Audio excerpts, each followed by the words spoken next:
Assalamualaikum warahmatullahi wabarakatuh. A'udzubillahi minasyaitonir rajim. Bismillahirrahmanirrahim. Alhamdulillahi rabbil alamin. Wa afdhalus salati wa atamut taslimi ala sayyidina Muhammadin asyrafil anbiya'i wal mursalin wa ala alihi wa sahbihi ajma'in. Allahumma 'allimna ma yanfa'una wa anfa'na bima 'allamtana wa zidna min karamika 'ilman ya akramal akramin.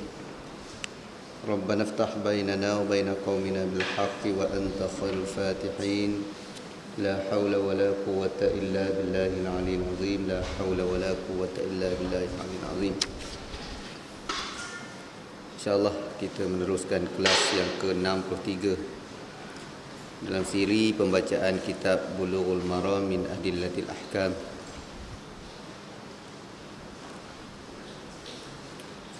Hadis وبالسند المتصل إلى الإمام ابن حجر رحمه الله تعالى وبه قال وعن طاووس عن ابن عباس رضي الله عنهما قال قال رسول الله صلى الله عليه وسلم لا تلقوا الركبان ولا يبيع حاضر لباد. قلت لابن عباس رضي الله عنهما ما قوله ولا يبيع حاضر لباد؟ قال لا يكون له سمسارا متفق عليه واللفظ للبخاري.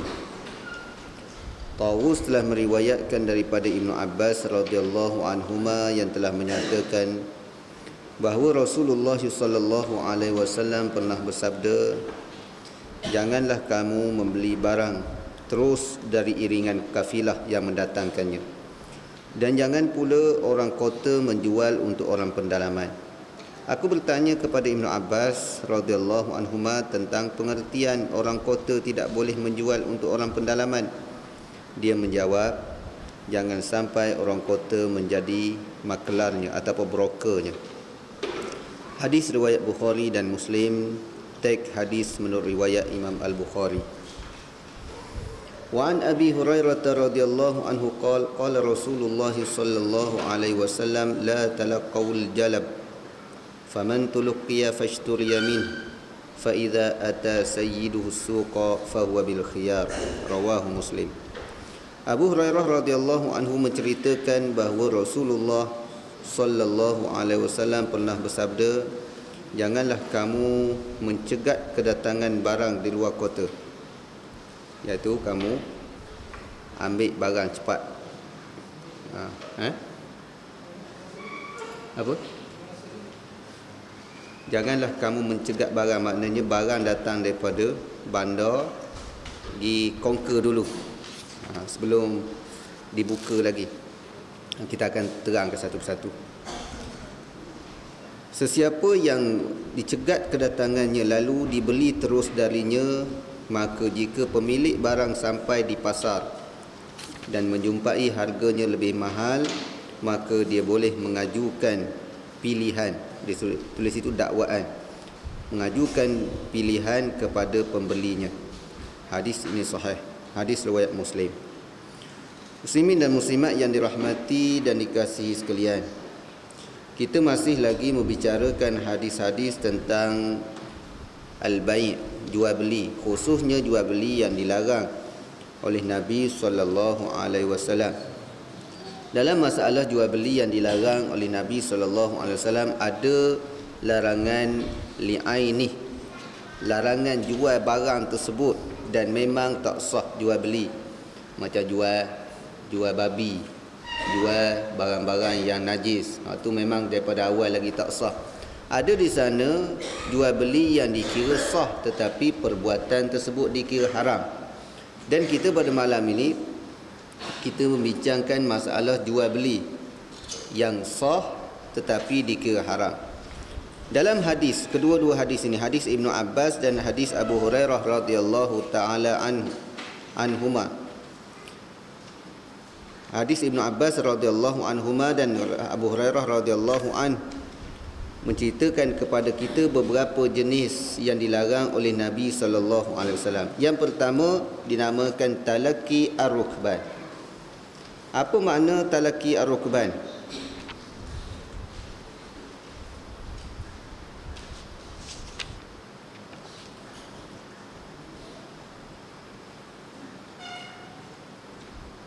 talaki rukban, orang yang daripada alladzina yajlibuna ila al-baladil al-arzaq lil bai' sawa'un kanu rukbanan aw musyatan jama'atan aw wahidah. Ataupun makna talaki rukban ni dia ada banyak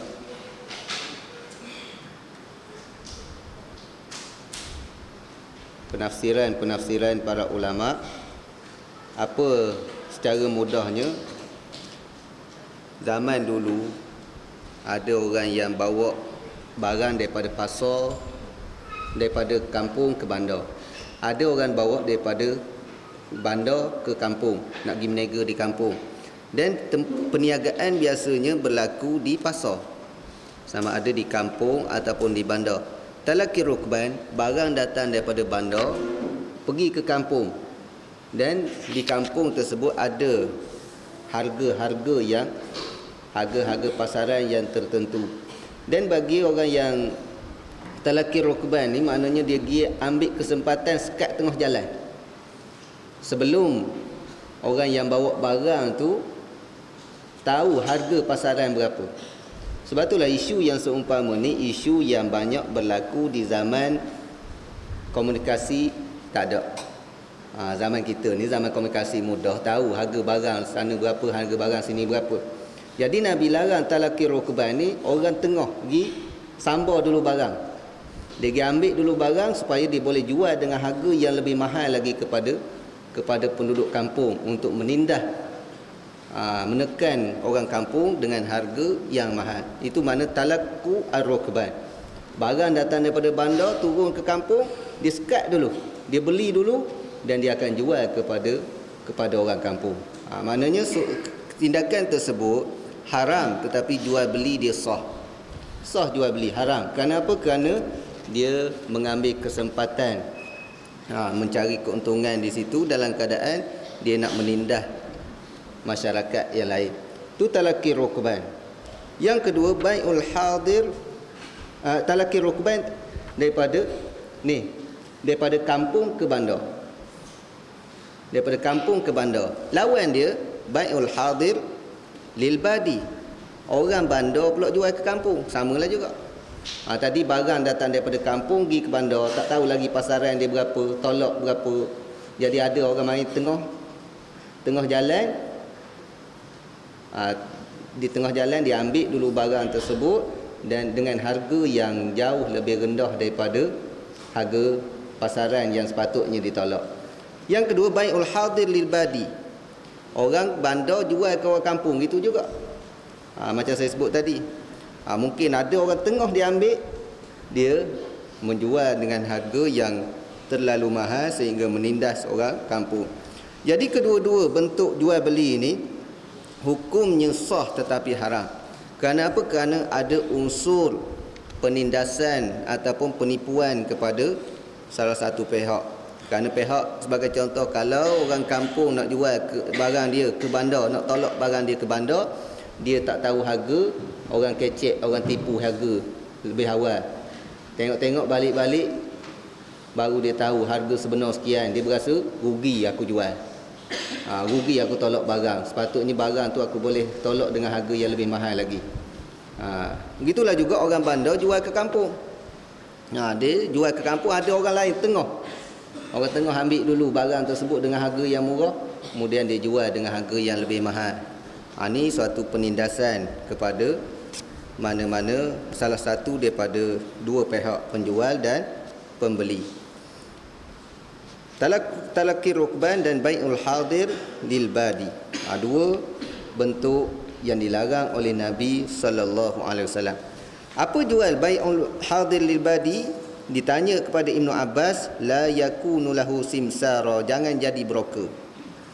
Supaya jangan ada orang ambil kesempatan, awak tak buat kerja, awak tak itu tak ini, tiba-tiba ambil keuntungan atas darat begitu saja. Ini broker. Tapi tuan-tuan, broker ni ada dua jenis broker. Kalau kita lihat dalam perbincangan fiqh, secara umumnya para ulama ada mengarang beberapa kitab berkaitan dengan broker ni. Jadi orang tengah. Jadi orang tengah ni, apakah hukumnya? Kalaulah seorang tersebut jadi broker, jadi orang tengah, Dan memang dia diperlukan untuk jadi orang tengah, dan ada usaha-usaha dia yang tu dibenarkan oleh syarak. Contoh, saya jadi broker jual kereta. Kereta bukan kereta saya, kereta orang lain. Cuma saya ni pemudah. Pemudah cara. Maknanya saya akan cari. Saya akan keluar iklan, saya akan cari, saya akan kempen siapa nak beli. Mana ada usaha daripada kita yang tu dibenarkan oleh syarak. Tapi yang tak benar, ambil kesempatan. Macam tadi, orang kampung tak tahu lagi harga berapa, dia ambil tengah jalan, sambar barang tersebut tengah jalan, dan tindakan tersebut boleh merugikan orang kampung yang nak bawa barang ke bandar, ataupun orang bandar nak bawa barang nak berniaga barang di kampung. Dan broker yang seumpama ni agak susah lah, yang dilarang oleh Nabi SAW, agak susah lah kita nak dapat pada zaman sekarang ni. Kita nak jumpa kerana apa? Kerana zaman sekarang ni komunikasi mudah. Harga barangan tu kita boleh tahu harga pasaran berapa. Kalau lari sikit-sikit tu adalah perkara biasa dalam berniaga. Tapi tak mungkin berlakunya al-ghibnul fahish. Broker-broker nak letak harga yang terlalu berbeza dengan harga yang lain, itu tidak kita boleh katakan hampir susah nak timbul isu-isu yang seumpama tu. Tu dua larangan, talaqi ar-rukban ataupun talaqi al-jalab dengan bai'ul hadir lil badi, yang dilarang oleh Nabi SAW kerana ada unsur-unsur pengkhianatan ataupun unsur-unsur penipuan kepada salah satu di antara dua belah pihak.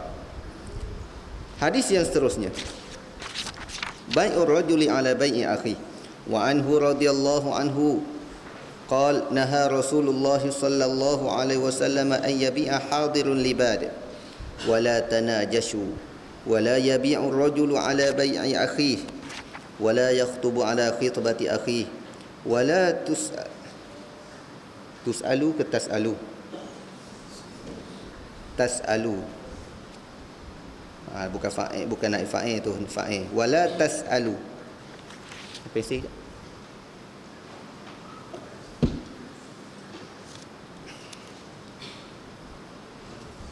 Wala tas'alul mar'atu talaqa ukhtiha litakfa'a ma fi ina'iha. Muttafaqun alaih.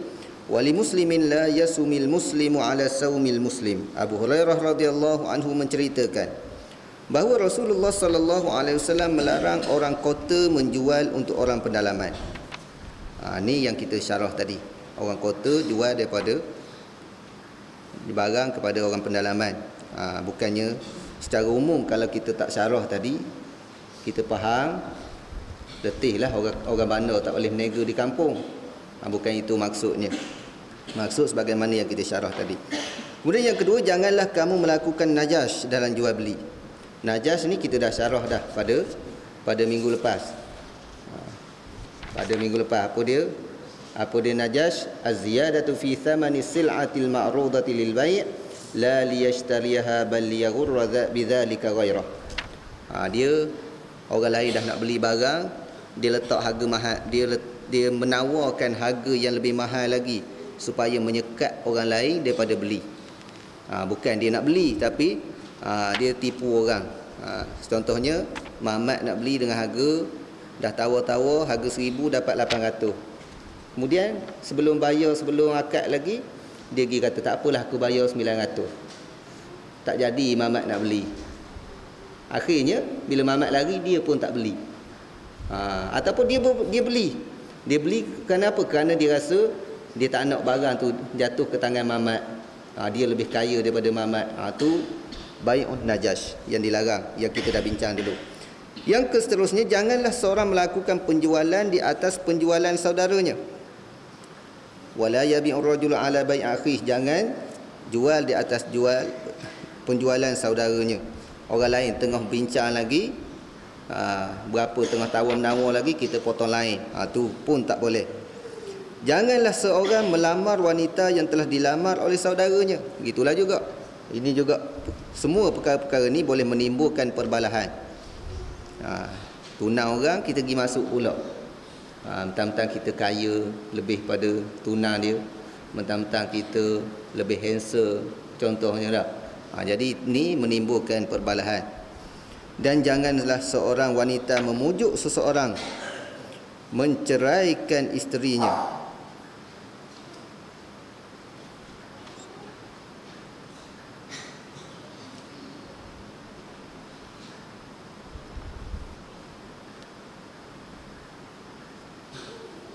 agar dia boleh menggantikan kedudukannya. Hadis riwayat Bukhari dan Muslim. Ni pula contohnya seorang perempuan, dia berkenan dengan laki orang, dia pujuk supaya laki orang tu cerai bini dia. Sebab apa? Sebab dia nak rampas laki orang. Ni dilarang dalam agama. Tapi istilah orang Melayu,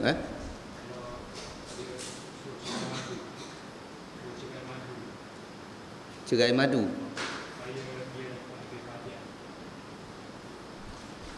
Wala tus'al mar'at talaq ukhtiha litakfa ma fi'na.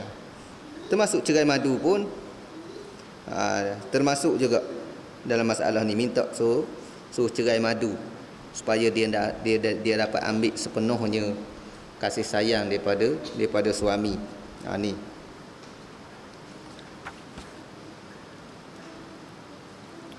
itu salah satu daripada penafsiran. Hadis riwayat Bukhari dan Muslim. Menurut riwayat Muslim disebutkan janganlah seorang Muslim mengajukan tawaran di atas tawaran saudaranya. Tuan-tuan, apa yang disebut dalam hadis ini menunjukkan Islam cukup-cukup mengambil berat tentang persaudaraan. Sebarang perkara yang boleh menimbulkan kekeruhan di sudut persaudaraan kita ataupun kehidupan kita bermasyarakat, Islam melarang daripada awal lagi. Yang pertama tadi, bai'ul hadir libat, orang kampung ataupun orang bandar jual kepada orang kampung, sebagaimana yang kita dah syarah dah. Yang kedua, bai'un najash. Yang ketiga, jual beli barang yang yabi'ur rajulu ala bai'i akhi. Kita beli barang yang orang lain nak beli, kita potong lain. Begitulah juga potong lain dalam bab nikah kahwin. Orang lain dah minta dah. Tapi kalau orang lain minta tak ada jawapan, boleh. Dia minta dah setahun dah, tak bagi jawapan lagi. Tak bagi jawapan lagi, dah minta setahun. Lambat sangat ni, try lah, test market sekali. Tu dibolehkan. Dan disebut khitbah mengikut Islam ni tak semestinya sarung cincin. Bila dah ada persetujuan pihak perempuan, keluarga perempuan untuk menjadikan seorang sebagai isteri, sebagai suami dia, maka itu dah dikira khitbah, dah dikira pertunangan. Cuma cincin itu sebagai tanda saja. Tak sarung cincin, kalau kata tak sarung cincin lagi boleh orang lain nak minta, tak, hukumnya tetap haram. Bila dah ada persetujuan, maka haram orang lain minta persetujuan daripada, khususnya daripada wali kepada perempuan tersebut. Kalau setuju di antara pasangan saja belum dinamakan khitbah. Awet dengan power baru setuju. Mu nak aku nak kamu. Tu belum tunang lagi. Belum dinamakan pertunangan lagi. Tapi pertunangan ini bila ada persetujuan daripada wali kepada si perempuan. Wali dia kata, tak apalah, pak cik berkenan dah. Walaupun tak hantar cincin, tak hantar apa sekalipun, bila dah ada persetujuan, itu dinamakan khitbah. Dan orang lain tak boleh masuk campur dah. Begitulah juga yang dilarang dalam Islam, seseorang minta cerai. Minta supaya seorang suami menceraikan ukhtiha, menceraikan saudaranya ataupun menceraikan madunya. Kerana apa? Kerana dia nak ambil sepenuhnya kasih sayang daripada suami dia, ataupun dia nak rampas suami orang. Ni sama telah lagi dilarang di dalam Islam.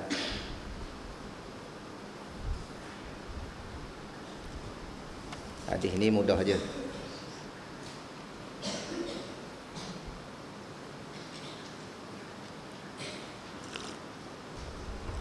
Wa an Abi Ayyub Al-Ansari radhiyallahu anhu qala sami'tu Rasulullah sallallahu alaihi wasallam yaqul man farraqa baina walidatin wa waladiha farraqallahu bainahu wa baina ahibbatihi yaumal qiyamah.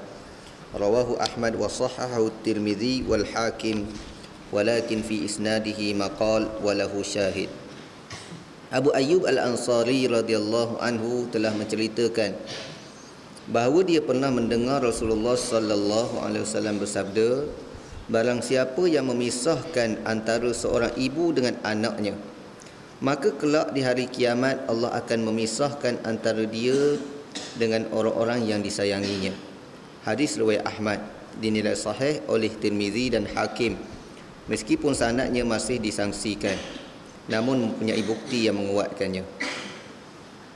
Wa an Ali ibn Abi Talib radhiyallahu anhu qala amarani Rasulullah sallallahu alaihi wasallam an abi'a ghulamain akhawain fabi'tuhuma fafarraqtu bainahuma fadhakartu dhalika lin-nabiy sallallahu alaihi wasallam faqala adrikhuma fartaji'huma wa la tabi'huma illa jami'a. Rawahu Ahmad wa rijaluhu thiqat wa qad sahhahahu Ibnu Khuzaimah wa Ibnu al-Jarud wa Ibnu Hibban wal Hakim wa Tabarani wa Ibnu al-Qattan.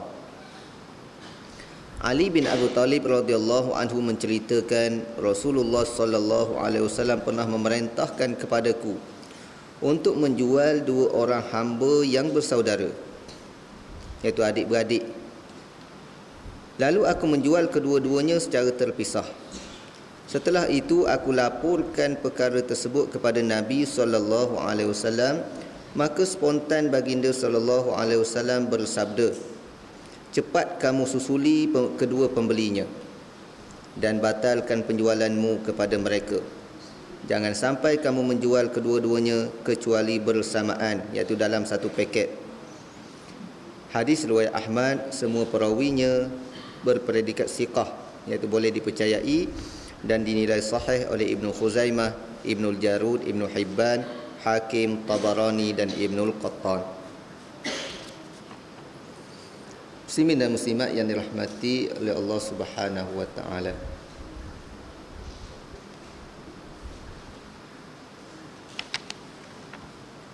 Depan kita ada dua hadis. Hadis yang pertama hadis Abu Ayyub Al-Ansari. Hadis ni ada perbahasan di kalangan ulama tentang kedudukan hadis, sama ada sahih ataupun tidak. Kita lihat bagaimana Imam Tirmizi di antara tokoh yang mensahihkan hadis ni. Walaupun dikatakan hadis ni fi isnadihi maqal, dalam sanad dia ada maqal, ada pertikaian. Maknanya dalam sanad dia ada kecacatan yang boleh dipertikaikan. Tetapi walaupun kecacatan ada pada sanad, walahu syahid, ada penguat.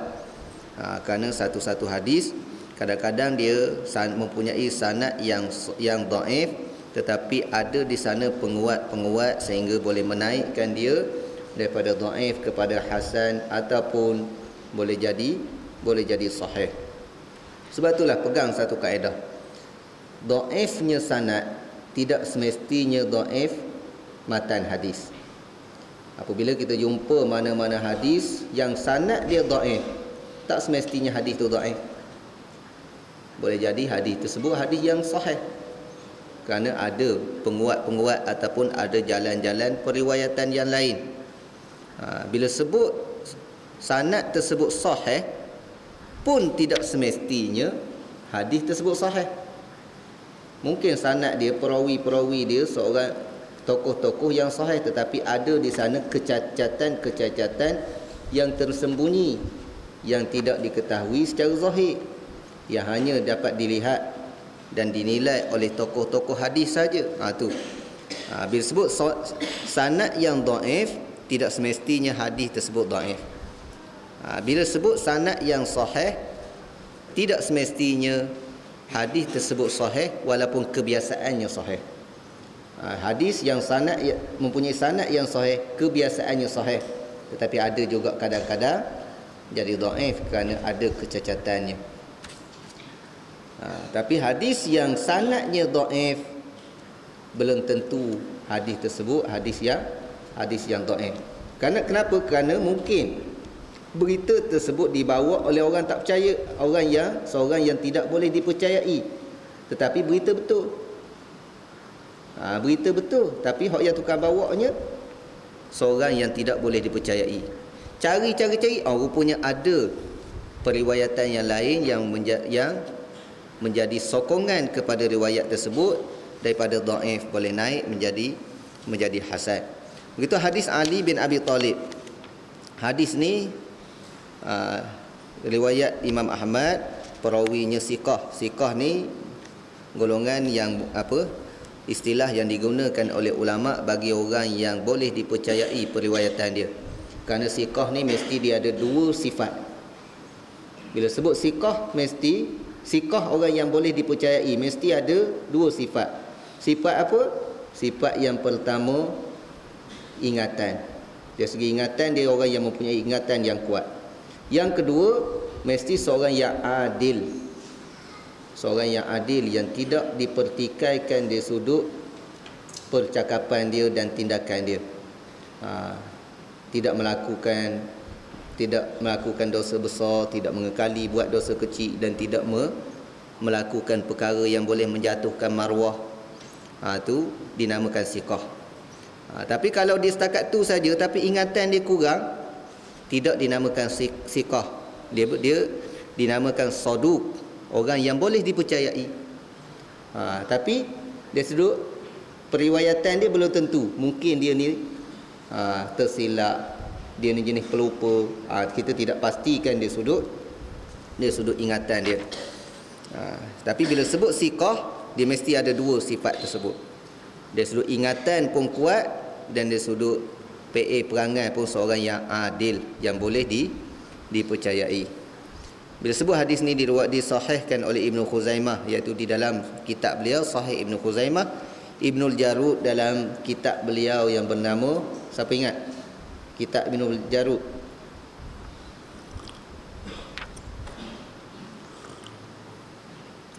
Ni semua nama-nama yang kita telah perkenalkan. Kitab Al-Muntaqa, kitab himpunan hadis sahih Ibnul Jarud, dan Ibnu Hibban, Sahih Ibnu Hibban. Nama sebenar Sahih Ibnu Hibban siapa tahu? Tak ingat juga. At-Taqasim wal Anwa'. Al-Hakim, disebut riwayat Hakim dalam kitab Al-Mustadrak. At-Tabarani, disebut riwayat At-Tabarani dalam Mu'jam beliau. Dan Ibnul Qattan, Sahih Ibnu Qattan. Ini beberapa nama yang mempunyai kitab-kitab usul, kitab-kitab asal. Saya ulang sekali lagi, kerana dalam ilmu hadis ni, kalau kita nak rujuk kepada tokoh-tokoh hadis yang menulis kitab-kitab hadis, ulama bahagikan kitab hadis kepada dua: kitab usul, kitab asal, dengan kitab yang tidak asal, yang diambil daripada kitab-kitab yang lain. Kitab yang dikatakan kitab asas dalam hadis adalah kitab yang mana pengarang dia sendiri ada sanadnya sehingga sampai kepada Rasulullah. Sebagai contoh, kita tengok dalam Bukhari, Imam Bukhari sebut haddatsana fulan an fulan an fulan sehingga sampai kepada Rasulullah.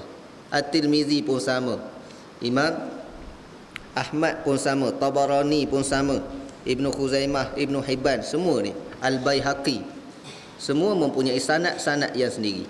Ini dinamakan kitab asal kitab asas dalam hadis. Di sana ada kitab yang hanya nukilan daripada kitab asal. Contoh apa dia? Macam kitab kita lah. Ibnu Hajar, walaupun dia mempunyai sanad daripada kalau Bukhari daripada dia sehingga Imam Bukhari, dan begitulah juga kitab-kitab yang lain, tetapi kitab beliau ini, kitab Bulughul Maram ini, beliau hanya menukilkan daripada kitab-kitab yang terdahulu. Bawa mari hadis ni rawahu Ahmad. Imam Nawawi juga tak, kitab hadis beliau bukan kitab asal, dia ambil daripada kitab yang lain. Tengok dalam Sahih dalam Riyadhus Shalihin, hadis ni rawahul Bukhari, rawahu Muslim, rawahu Tirmizi, rawahu Abu Daud. Mana dia nakal daripada orang lain. Itu. Dan kaedah yang tepat di dalam kita mentakhrij hadis adalah kita menggunakan kitab asal. Kalau kita kata kitab hadis ni diriwayatkan oleh Imam Nawawi dalam Riyadhus Shalihin, itu adalah kaedah yang tidak tepat dalam takhrij hadis. Yang tepat kita kena kata hadis ni diriwayatkan oleh Imam Bukhari, Imam Tirmizi, tokoh-tokoh yang mempunyai sanad dia sehingga sampai kepada Rasulullah sallallahu alaihi wasallam. Dan di sini nama-nama yang disebut oleh Ibnu Hajar ni tokoh-tokoh yang memang menulis hadis menyatakan sanad-sanad dia sehingga sampai kepada Rasulullah sallallahu alaihi wasallam. Kalau Bukhari, sanad yang paling pendek dinamakan sulasiyat, 3 perantaraan daripada Bukhari sehingga kepada Rasulullah 3 orang. 3 orang perantaraan guru kepada guru dia, sahabat Nabi. 3. Dan tak banyak sulasiyat di dalam Bukhari. Dalam Muwatta lagi banyak. Dalam Musnad Imam Ahmad lagi banyak, kerana Imam Malik dan Imam Ahmad ni lebih awal daripada Bukhari lagi. Berbalik kepada hukum 2 hadis ni, hadis Abu Ayyub dan hadis Ali bin Abi Talib. Siapa yang memisahkan di antara ibu dan anak, nescaya Allah Ta'ala akan pisahkan daripadanya dan daripada kekasihnya pada hari kiamat. Jadi di sini tuan-tuan, kadang-kadang kalau di zaman dahulu, seorang perempuan yang jadi hamba, anak dia juga hamba, bila jual hamba tersebut, tidak boleh dipisahkan di antara ibu dengan anak. Jual anak lain, jual mak lain, tak boleh dipisah. Bila tak boleh nak pisah? Ketika mana anak tersebut memerlukan kepada ibunya. Masih nyusu lagi, nak pisah dah. Ini tidak sepatutnya tindakan yang sebegini. Begitulah juga 2 gulamain, 2 budak yang tak boleh berpisah di antara satu sama lain. Sama-sama yang contohnya kembar, tak boleh nak pisah di antara 2. Tiba-tiba kita pisahkan di antara keduanya, hukumnya haram. Nak jual hamba kembar, mesti jual sekaligus 2 orang tersebut. Tak boleh kita nak pisahkan di antara satu sama lain. Dan para ulama menyatakan, kalaulah mereka ni dah besar sehingga mereka boleh kita rasa menasabah untuk dipisahkan di antara keduanya, sama ada ibu dengan anak ataupun adik-beradik tadi, maka tidak jadi masalah. Tempoh berapa lama, hak tu ada khilaf di kalangan ulama. Ada kata 7 tahun baru boleh kita pisah, ada kata 10 tahun. Tu macam-macam lah. Ini isu dalam berkaitan dengan penjualan hamba. Kalau kita zaman sekarang ni tak ada dah jual hamba. Tak timbul sangat isu pisah di antara anak dengan ibu ni. Tapi secara umumnya Islam mengambil berat tentang perasaan. Memang perasaan mak dengan ayah dengan anak ni kuat. Jadi nak pisah di antara kedua-duanya, jangan kita melakukan tindakan-tindakan yang boleh memisahkan di antara keduanya. Hadis yang seterusnya, wa an Anas bin Malik radhiyallahu anhu qala wala as-si'ru bil madinati ala ahdi Rasulillah sallallahu alaihi wasallam faqala an-nas ya Rasulullah wala as-si'r fasa'ir lana faqala Rasulullah sallallahu alaihi wasallam inna Allaha huwal musa'ir al-qabidul basit ar-raziq wa inni la arju an alqa Allah ta'ala wa laysa ahadun minkum yatlubuni bi mazlamatin fi damin wala mal. Rawahul khamsatu illa an-Nasa'i wa sahahahu Ibn Hibban.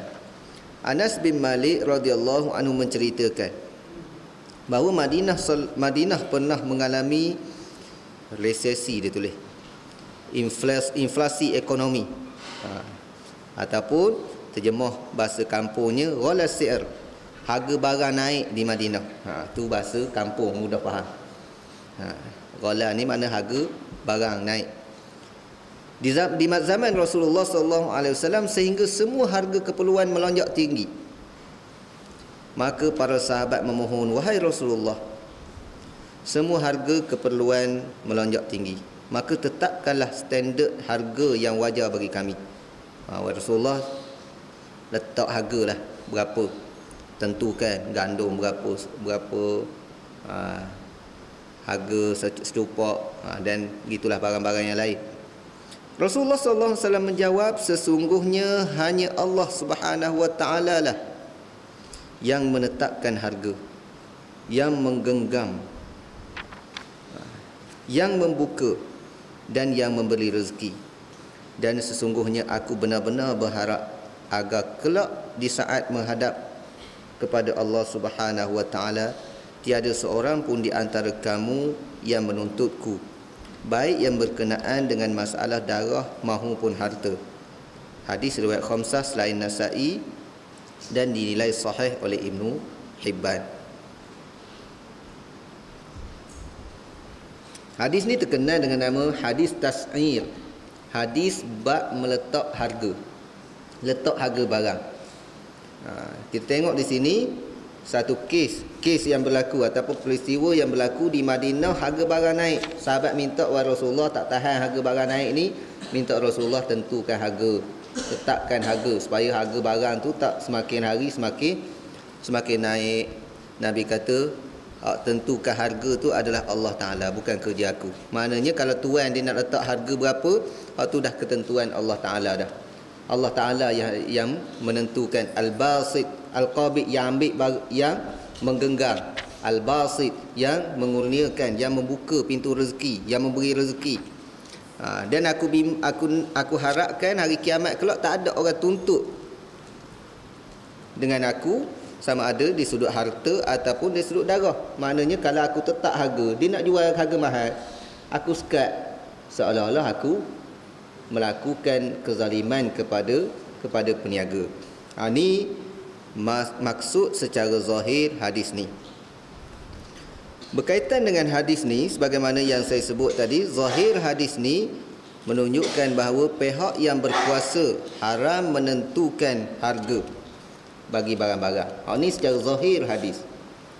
Dan ini yang dipegang oleh setengah ulama'. Setengah ulama' kata tak boleh. Memang kita kena berpegang dengan zahir hadis ni, tak boleh pemerintah nak tentukan harga minyak turun naik ke apa, lantak mu lah. Ikut syarikat lah. Syarikat minyak nak naik, nak turun. Ni salah satu pandangan ulama. Pandangan yang lain menyatakan dibenarkan dari dalam perkara yang macam mana? Perkara yang dikira keperluan. Perkara yang dikira keperluan dibenarkan kita ataupun pihak yang berkuasa menentukan harga. Tapi perkara yang tidak dikira keperluan, yang tu memang tak boleh. Tak dikira keperluan, apa dia? Benda-benda yang jarang sangat orang guna. Tidak dikira keperluan, ikutlah nak sebut apa sekalipun. Contohnya video cam, bukan keperluan ramai, jarang-jarang je orang guna. Ikut syarikat lah nak tentu harga berapa, iaitu kerajaan ataupun pihak berkuasa tak boleh nak tentukan harga berapa. Tapi bila keperluan, ada sebahagian ulama menyatakan dibolehkan. Dibolehkan. Kerana apa? Kerana bila dibiarkan perkara tersebut, mafsadah dia lebih besar. Jadi orang nak dapatkan keperluan pun semakin payah, semakin susah. Maka dilihat kepada illah, oleh kerana hadis-hadis ini menyatakan hadis-hadis yang seumpama ini dalam bab jual beli ini untuk menjaga kemaslahatan masyarakat. Jadi ditengok di sudut situ, para ulama membenarkan, walaupun zahir hadis ini melarang kita melakukan yang demikian itu. Kalau kita tengok hadis secara zahir, memang tak boleh sungguh. Memang tak boleh sungguh. Tapi ini dibenarkan oleh sebahagian ulama. Kerana sebagaimana yang saya sebut kaedah di dalam masalah muamalat ini, al-ibratu fil uqud,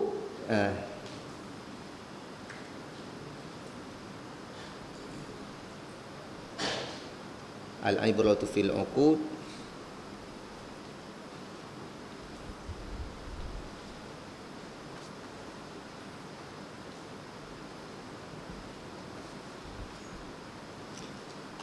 al-ibratu fil uqud an-nazaru ila al-maqasidi wal ma'ani, la ila al-alfaz wal mabani. Yang paling utama, yang paling kita ambil kira dalam bab akad-akad ni, iaitu dilihat kepada maqasid dan makna dia, tidak dilihat kepada lafaz-lafaz yang disebut oleh Rasulullah. Walaupun Rasulullah sebut lafaz begitu, apa tujuan dia? Tu ulama bincang di sudut illah tujuan dia.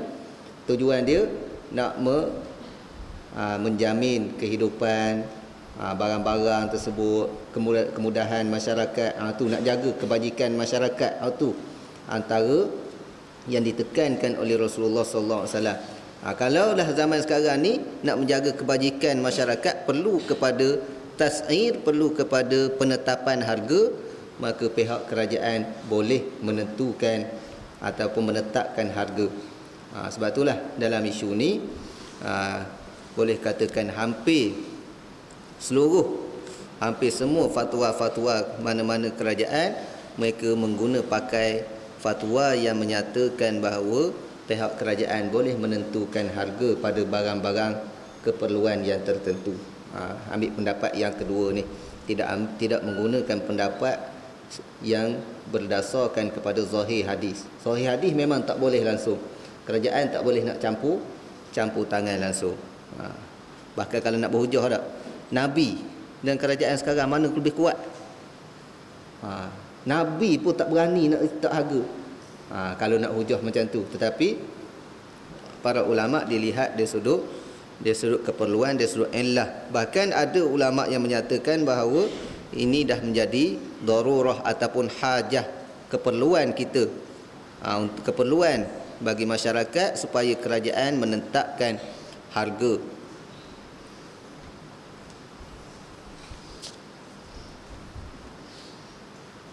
Itu bab tas'ir, bab menetapkan harga. Sebab itulah tuan-tuan, kita tengok Islam ni dalam bab harga barang pun ada panduan dia. Jangan kita anggap Islam ni hanya bab-bab yang tertentu saja. Bab harga barang ada dibincang, bab itu, bab ini. Bila kita belajar baru tahu rupa-rupanya bab harga barang pun ada hadis-hadis Nabi. Kita ingat ke harga barang Kementerian Pengguna je. Tapi mungkin tuan-tuan, Kementerian Pengguna pun tak pernah jumpa hadis ni. Jadi sangat menteri tak? Tapi orang jadi menteri berkaitan dengan pengguna ni, sepatutnya perbahasan-perbahasan macam ni jadi fardu ain bagi mereka. Bagi kita ni orang kampung-kampung biasa, tak terlibat dengan pengguna, tak terlibat dengan secara direct masalah ni, taklah jadi fardu ain. Tapi orang yang terlibat bab tu, menguruskan bab tu, mesti dia kena tahu hukum hakam selok-belok agama berkaitan dengan bab tu. Bukan hukum hakam khusus berkaitan dengan ibadat semata-mata.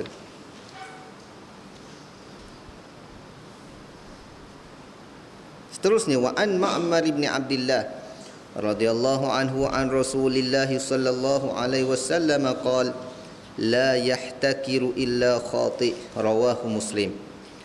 Ma'mar bin Abdullah radhiyallahu anhu menceritakan dari Rasulullah sallallahu alaihi wasallam telah bersabda, tidak sekali-kali melakukan penimbunan ataupun monopoli menyimpan barang kecuali hanya seorang penderhaka, seorang yang bersalah, dikira berdosa.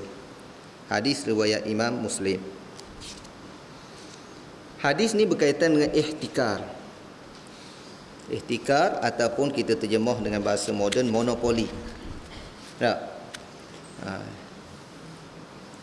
Apa makna ihtikar?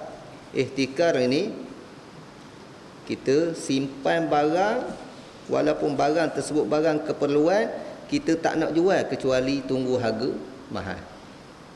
Barang ni nantilah akan datang ni harga naik melonjak. Walaupun waktu ni orang sangat memerlukan barang tersebut. Contoh musim banjir, orang memerlukan sangat beras. Jadi jangan jual lagi musim ni murah. Beras kita nak jual lepas habis banjir esok, sebagai contohnya. Itu dinamakan ihtikar. Nabi mengatakan orang yang melakukan tindakan seumpama ni khati', orang yang bersalah, orang yang berdosa. Khati' ni orang yang berdosa. Maknanya dia menyimpan barang yang menjadi keperluan manusia supaya dia dapat jual pada waktu harga mahal. Bila tak ada barang, memang harga melonjak naik. Kerana barang ni sebagaimana kita tahu, bila banyak harga turun. Tapi dia monopoli, dia simpan dulu barang, simpan. Bila payah nak dapat, jadi terpaksa harga tersebut jadi mahal. Bila mahal baru dia jual. Ni taktik-taktik sebahagian daripada peniaga. Peniaga barang-barang keperluan. Ini taktik yang dilarang di dalam Islam. Inilah di antara kaedah ekonomi dalam Islam. Maknanya ekonomi yang tidak yang meraihkan keperluan masyarakat, tidak hanya mesra kepada peniaga saja.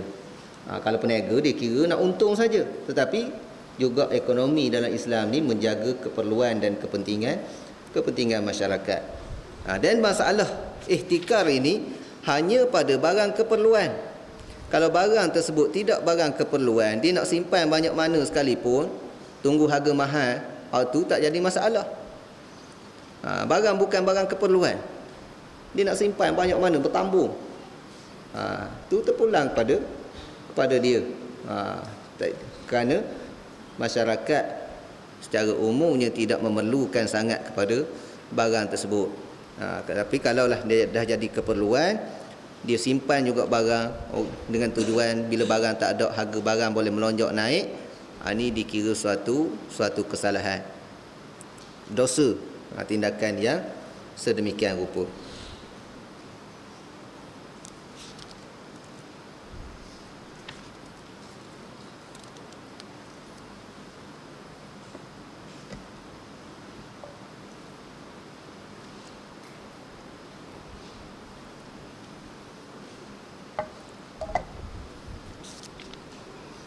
Hadis yang seterusnya, wa an Abi Hurairah radhiyallahu anhu anin Nabi sallallahu alaihi wasallam qala la tasurrul ibila wal ghanam faman ibta'aha ba'du fa innahu bi khairin nadharain ba'da an yahlubaha in syaa'a amsakaha wa in syaa'a raddaha wa sa'an min tamrin muttafaqun alaih wa li muslimin fa huwa bil khiyari thalathata ayyam wa fi riwayatillah.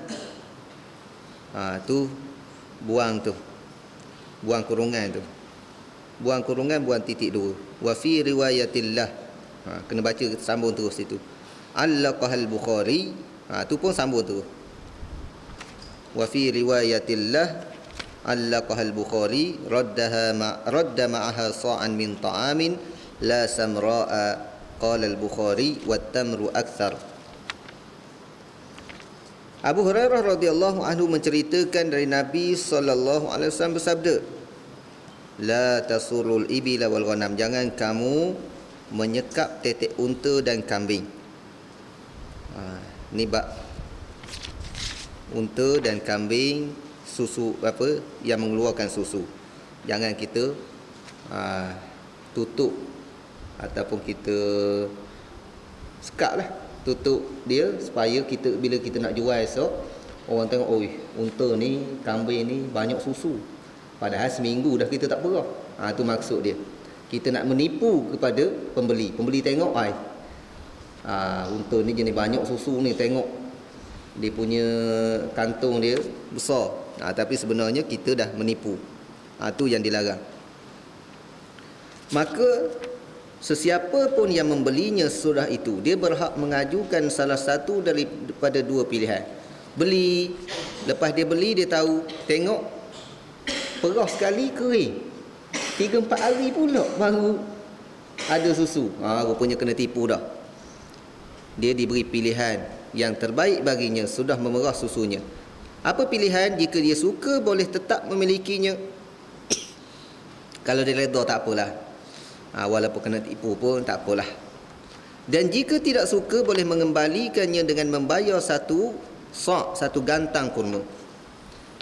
Kalau dia rasa tak puas hati, rugi aku beli, tujuan aku beli nakkan susu kepada, nak perah susu kambing ni, ataupun unta ni, ataupun lembu ni.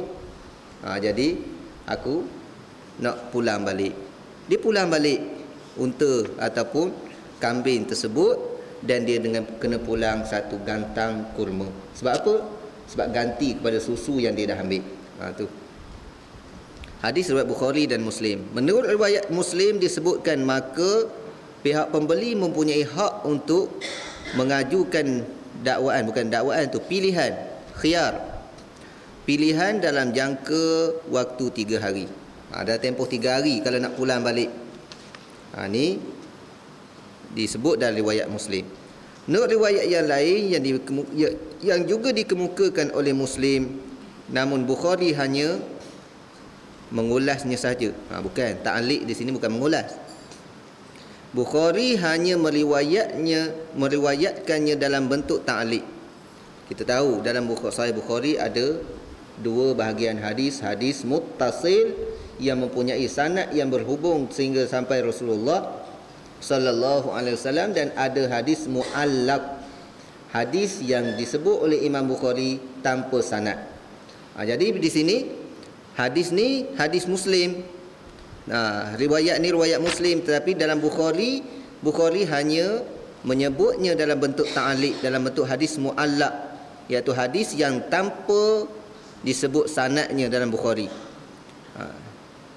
Apa kenyataan dalam riwayat ni? Pihak pembeli boleh mengembalikannya disertai dengan satu gantang makanan asasi, tetapi bukan gandum. Bukhari dalam ulasannya menyebutkan bahawa kebanyakannya adalah kurma. Iaitu dalam ulasan Imam Bukhari mengatakan kebanyakan apa? Kebanyakan riwayat yang datang dalam masalah ni menyebut bukan makanan. Banyak riwayat menyebut kurma. Adalah segelintir saja riwayat yang menyatakan makanan, tapi paling banyak riwayat menyatakan kurma. Jadi hadis ni menceritakan satu hukum. Hukum yang dinamakan at-tasriyah ataupun bai'ul musarrah. Bai'ul musarrah ataupun tasriyah. Jual binatang dengan tujuan orang nak ambil susu, tapi sebelum jual tersebut si penjual telah menipu. Seminggu dia tak perah, nampak macam susu banyak, supaya pembeli duk anggap ni memang jenis lembu susu sungguh. Pada ada seminggu simpan. Dia ikat putih susu dan gunalah teknik-teknik macam mana biar nampak banyak, walaupun hakikatnya lembu tersebut tidak mempunyai susu yang sebanyak itu. Bila berlaku jual beli, dan setelah dibeli, si pembeli perasan bahawa dia ditipu. Konon-kononnya dulu seolah-olah binatang tersebut binatang yang banyak susu, tiba-tiba tak ada susu. Perah hari ni, esok kering dah. Sepatutnya biasanya boleh perah 2 kali sehari, pagi petang. Ni esok pun kering dah. Sehari sekali pun tak dapat. Masa beli lu tengok tak mudah, besarnya kantung. Maka bila dia rasa dia tertipu, dia boleh pulang balik. Ataupun tak nak pulang pun dia rasa redha lah. Kalau dia nak pulang balik, dia pulang balik binatang tersebut, ambil harga, dan dia kena pulang bersama dengannya satu gantang tamar. Mana satu gantang tamar ni ulama kata sebagai ganti kepada susu yang dia dah ambil. Bila jual tu dia perah susu, dia dah dapat susu tersebut, ganti kepada susu, bayar, pulang balik dengan segantang tamar. Ini menunjukkan Islam tidak menzalimi mana-mana pihak. Mau tipu aku, jadi aku pulang balik. Tapi kambing untamu dulu, susu aku dah ambil, ganti kepada susu, aku bayar tamar. Bayar nilai segantang tamar. Ni hukum yang dinamakan bai'u al-musarrah ataupun tasriyah.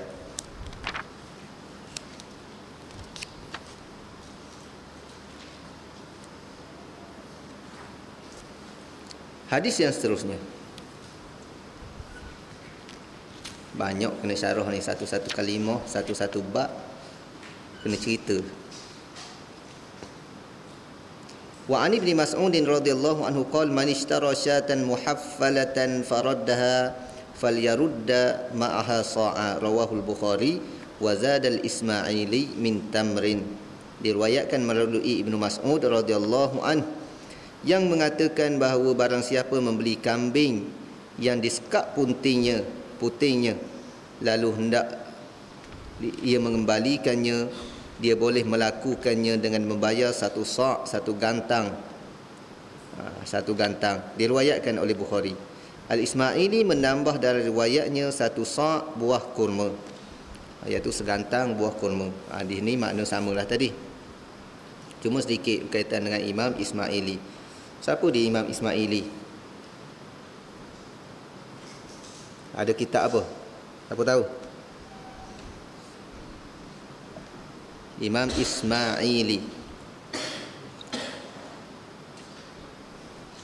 bukan puak Ismailiyah, Syiah Ismailiyah, bukan. Imam Ismaili dia ada sekarang kitab yang paling popularnya Al-Mustakhraj ala Al-Bukhari. Mustakhraj ala Sahih Al-Bukhari. Apa makna mustakhraj? Mustakhraj ini dia ambil hadis-hadis daripada Sahih Bukhari. Hadis Sahih Bukhari, tetapi dia datangkan sanad daripada dia. Jalan periwayatan tidak daripada jalan Imam Bukhari. Itu dinamakan mustakhraj. Hadis yang sama dalam bab yang sama walaupun ada berbeza lafaz. Sebab tu di sini beza lafaz. Lafaz Bukhari kata ma'aha sa'an, habis ke sa'an, segantang. Tapi Ismaili riwayat dia segantang tamar. Ada sedikit penambahan. Jadi Imam Ismaili dia bawa datangkan hadis Sahih Bukhari dengan sanad-sanad dia sendiri. Kalau Bukhari dia ada sanad dia sehingga sampai kepada Rasulullah sallallahu alaihi wasallam. Imam Ismaili juga dia bawa sanad yang berbeza daripada sanad Bukhari sehingga sampai kepada Rasulullah. Dan kitab yang seumpama itu dinamakan Mustakhraj Ismaili. Dan poin-poin ataupun maklumat-maklumat dalam kitab Mustakhraj Ismaili ini saya tak jumpa lah, tak pasti sama ada kitab ni dicetak ataupun tidak, tetapi banyak dinakalkan oleh pensyarah-pensyarah kitab Sahih Bukhari. Mungkin satu masa dulu kitab ni ada di tangan ulama-ulama yang muktabar, tapi zaman sekarang ni saya tak pasti sama ada dicetak ataupun tidak. Kalau kita tengok dalam beberapa syarah pada Sahih Bukhari, memang banyak ulama menakalkan hadis ni mengikut Ismaili ada penambahan begini, mengikut Ismaili dengan lafaz begini, mengikut Ismaili dengan lafaz begini. Maknanya seorang tokoh yang membuat takhrij kepada Sahih Bukhari. Dan takhrij Ismaili, tuan-tuan, sanad yang dibawa oleh Ismaili tidak semestinya sanad yang sahih. Hadis sahih, tapi mungkin sanad dia daripada guru yang lemah. Mungkin daripada guru kepada guru dia seorang yang penipu. Tapi yang penting bagi dia, dia nak datangkan sanad yang lain. Hadis dah sahih. Jadi dia nak datangkan jalan periwayatan yang lain selain daripada Imam Bukhari. Kenapa tindakan dia demikian? Ulama menyatakan di antara tujuan dilakukan mustakhraj ataupun dikarang mustakhraj nak membuktikan bahawa bagi hadis tersebut ada banyak periwayatan. Bukan Bukhari saja ambil hadis ni, orang ni juga ambil hadis ni, orang ni juga ambil hadis ni. Kalau hadis tersebut hadis yang sahih, boleh menguatkan lagi kesahihannya, menambahkan lagi keyakinan tentang sahihnya hadis tersebut. Itu tujuan kitab mustakhraj. kena belajar manhaj muhaddisin lah pula. Satu topik bincang tentang metodologi ahli-ahli hadis. Tokoh ni dengan kitab ni macam ni, tokoh ni dengan kitab ni macam ni. Dia ada perbezaan di antara satu sama lain. Kalau kita tak mahir perkara tersebut, kadang-kadang kita tahu satu istilah, kita pukul rata semua tokoh, yang tu jadi berterabur sekali maklumat. Maklumat yang tak betul, yang betul kita kata tak betul. Kita jadi silap faham, sebagaimana syair Arab kata, wa kam min aibin qawlan sahihan wa afatuhu min al-fahmi as-saqimi. Berapa ramai orang yang mempertikaikan benda yang betul, tetapi penyakitnya kefahaman dia tak betul. Dia pun tak faham. Sebab tu tuan-tuan, ilmu ni sangat-sangat luas. Kalau nak mahir satu-satu bidang, ilmu hadis pun ni pun menyeeh kita. Sebab tu saya lebih suka, kalau zaman-zaman sekarang ni, walaupun ada orang kata kita kena mahir banyak bidang, selain daripada bidang agama, bidang-bidang profesional lain pun kita kena mahir juga. Jadi saya kurang bersetuju dengan pendapat tersebut. Walaupun kita tak nafikan bidang-bidang lain ada keperluan, ada kepentingan, tapi jangan sampailah seorang ustaz tu tak erti langsung komputer, buta langsung internet. Jangan sampai begitu.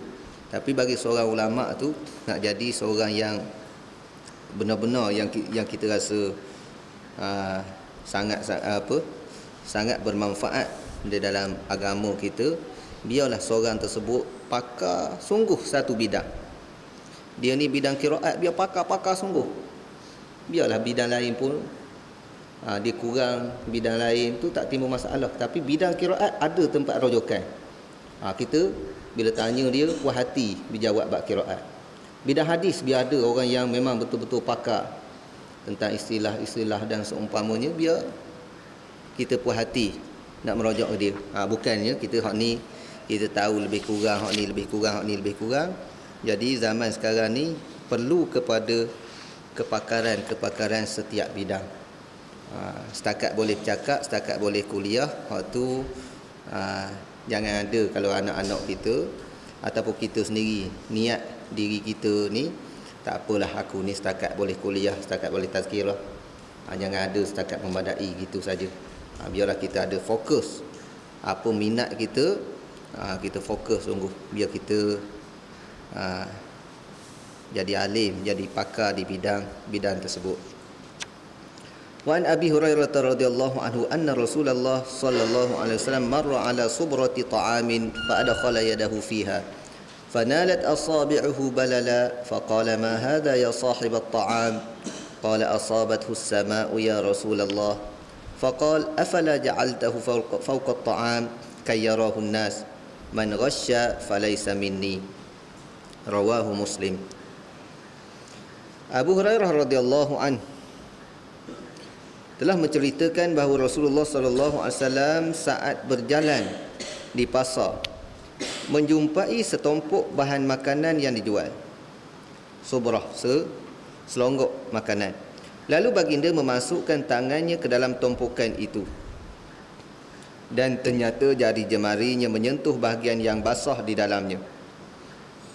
Lalu baginda bertanya, wahai pemilik bahan makanan, kenapa ini? Pemilik bahan makanan menjawab, wahai Rasulullah sallallahu alaihi wasallam, itu adalah bahagian yang terkena hujan. Rasulullah sallallahu alaihi wasallam bersabda, kenapa kamu tidak meletakkannya di bahagian atas agar boleh dilihat oleh orang ramai yang mahu membelinya? Barang siapa yang melakukan penipuan, dia bukan termasuk golonganku. Hadis riwayat Muslim. Ni kisah nak nipu nega ni. Barang dia kena hujan, bila basah rosaklah. Tapi hak rosak tu dia suruh tak bawah, hak atas tak hak molek. Jadi tak nak timbang sekarang, dia ambil belaka. Ambil belaka, bahkan kadang-kadang dia ambil hak buruk, tinggal hak yang molek. Ni suatu teknik penipuan Dan Rasulullah sallallahu alaihi wasallam melarang teknik yang seumpama ni, sehingga Nabi menyatakan man ghasya falaysa minni. Dalam riwayat lafaz yang lain, man ghasyana, sesiapa yang menipu kami, bukan daripada cara kami. Tuan-tuan, saya teringat kalau masa saya duduk Seria dulu, teknik ni memang cukup popular. Jual sayur dan antaranya, jual sayur, jual buah-buahan. Contohnya buah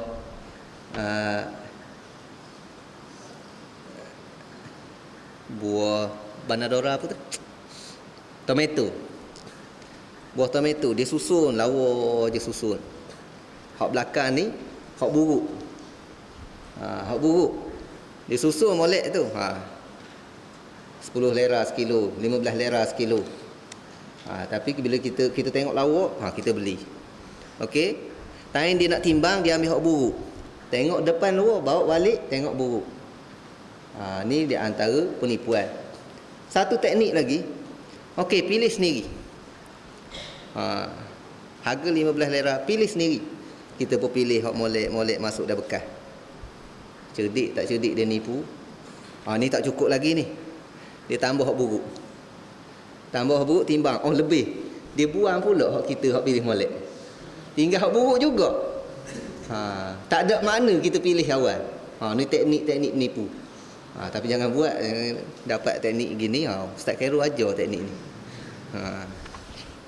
Saya nak bagi tahu teknik menipu. Tapi tuan-tuan, kalau potong kenyataan saya separuh, keluar dalam YouTube silap-silap, habis orang kritik saya. Macam isu Ustaz Asri Zainal Abidin, Asri, Syekh Zainal Asri. Nabi Adam turun di jerai tu. Dia cerita ada orang khabar begitu. Dia bukan nak mengakui kenyataan tu betul. Tapi bila orang potong kenyataan dia tu, habis orang pakat kritik, ni ajaran baru, ni tarikat, ni sufi yang sesat, ini tu, ini. Dah bila dia jawab, orang yang ngutuk dia tadi, nak kata apa?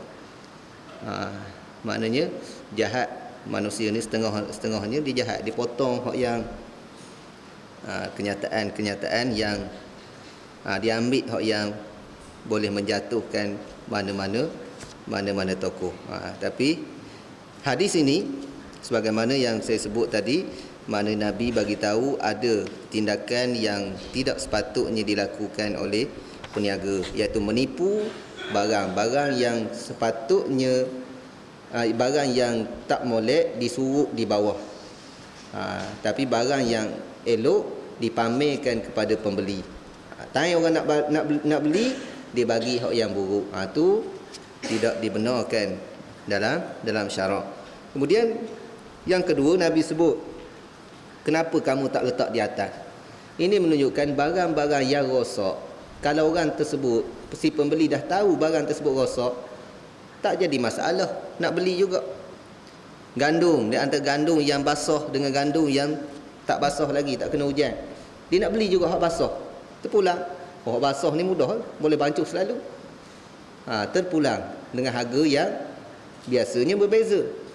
Begitulah juga buah-buahan dan seumpamanya. Kalau yang kurang elok tu, biar orang tengok.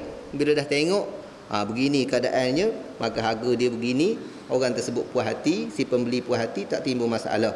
Tapi yang timbul masalah kalau menipu, duk pamer hak yang molek belaka. Dalam katalog tak mudah, hebat belaka. Tengok bila sampai ke rumah, ini di antara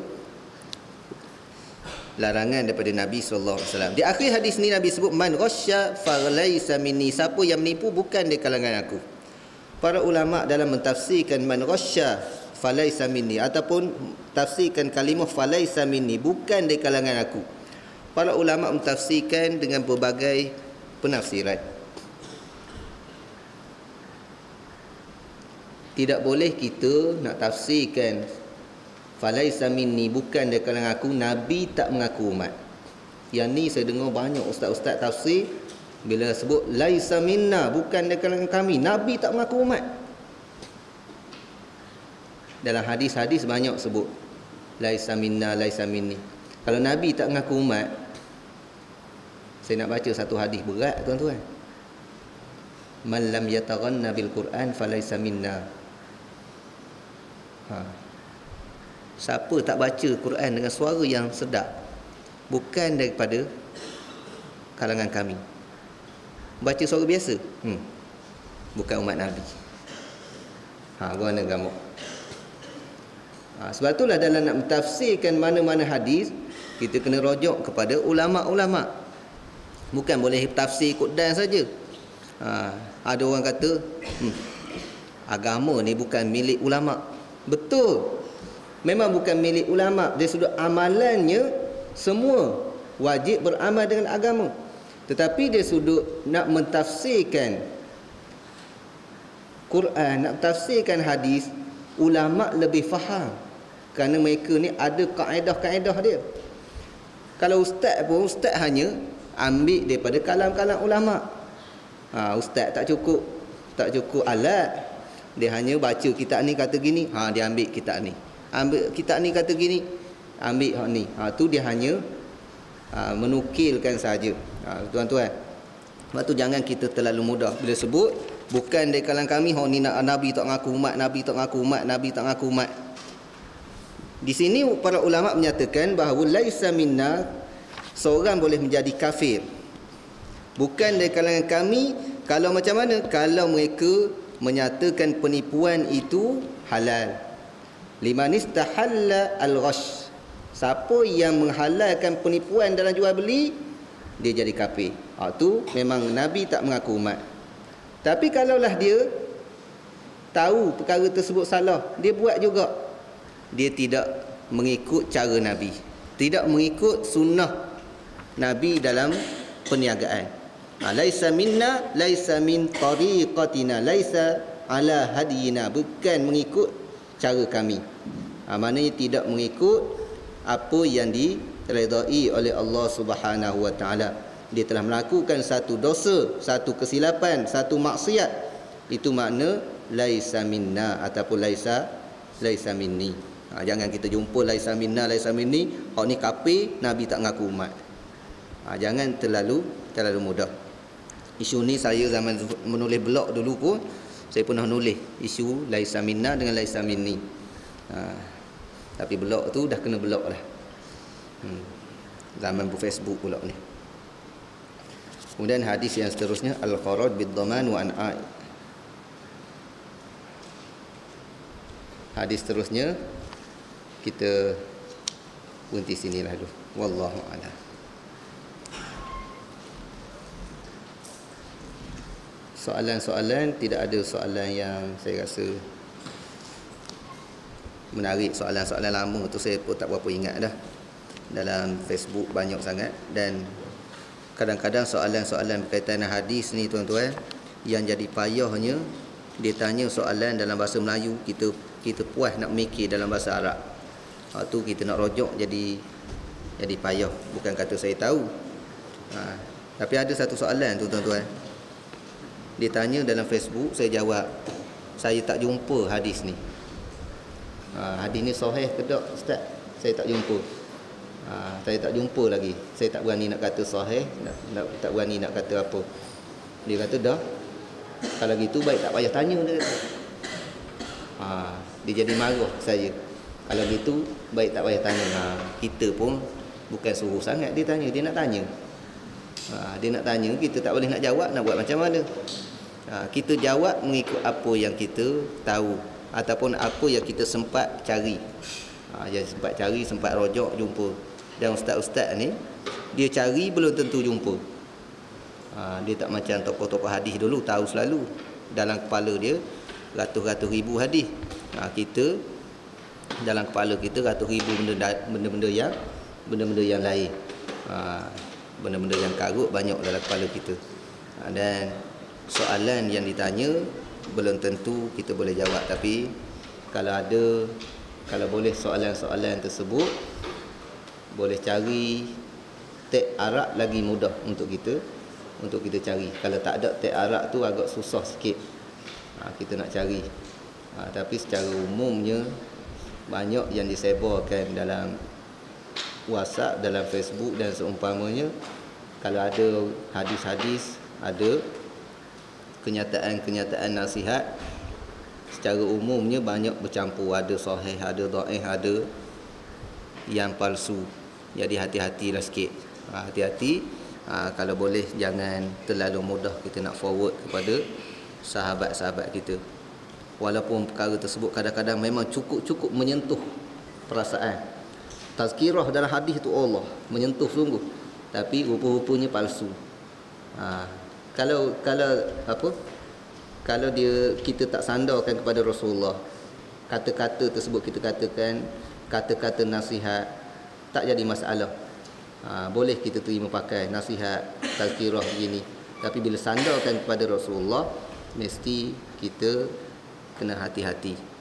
Bimbang kita menyandarkan apa yang tidak pernah dikatakan oleh baginda sallallahu alaihi wasallam. Jadi wallahu a'lam. Assalamualaikum warahmatullahi